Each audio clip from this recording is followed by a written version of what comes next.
Hello everyone, welcome to my channel. আশা করি সবাই ভালো আছো। আমিও খুব ভালো আছি। তো আজকে নিয়ে এলাম একটা ভিডিও। তোমরা দেখেই বুঝতে পারছো এটা একটা ঘোরার জায়গা। আর আমিও গেছিলাম ঘুরতে। আমি রয়েছি সেই জায়গা যেখানে আগরতলার সেই ভাইরাল পার্ক ইনস্টাগ্রামে দেখাইতেছে আমাদের আগরতলায় যে সুন্দর একটা পার্ক তৈরি হয়েছে। আসলে এটা খুব সুন্দর, তোমরা কাছে গেলে দেখতে পারবা। আর আমি যখন গেছিলাম তখন বাজে 5:30। তো তার লেগে ভালো করে লাইটের আলো দেখা যাইতেছে না। আর অনেক দেখার জিনিস আছে। আর আমি যেই টাইমে গেছি এই টাইমেও অনেক মানুষ আছিল, অনেকেই আইসে দেখতো। আর তোমরা যারা এখনো এটা দেখছো না, আয়া দেখা যাও। এখানে অনেক জিনিস আছে যেটা আমরা এখন ইউজ করতে পারবো না, কারণ কালার করছে বা আরও কিছু ওইদিকে আরও অনেক জিনিস আছে এদিকে আমরা ঢুকা যাইতো না, এমন করে রাখছে। তো যাই হোক, যতটুকুই ঘুরছি দেখছি খুব ভালো লাগছে।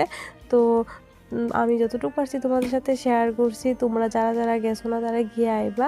আর খুব সুন্দর টাইম কাটানোর একটা জায়গা। আর এদিকে ছিল বাচ্চারার খেলার জায়গা, যেখানে অনেক বাচ্চারা খেলাধুলা করতেছে। তো ভিডিওটা তোমাদের কেমন লাগছে অবশ্যই আমারে জানাইও একটা কমেন্ট কইরা। আর ভালো লাগলে লাইক কইরা দিও। সবাই সুস্থ থাকবা, ভালো থাকবা, এন্ড টাটা। দেখা হইব নেক্সট।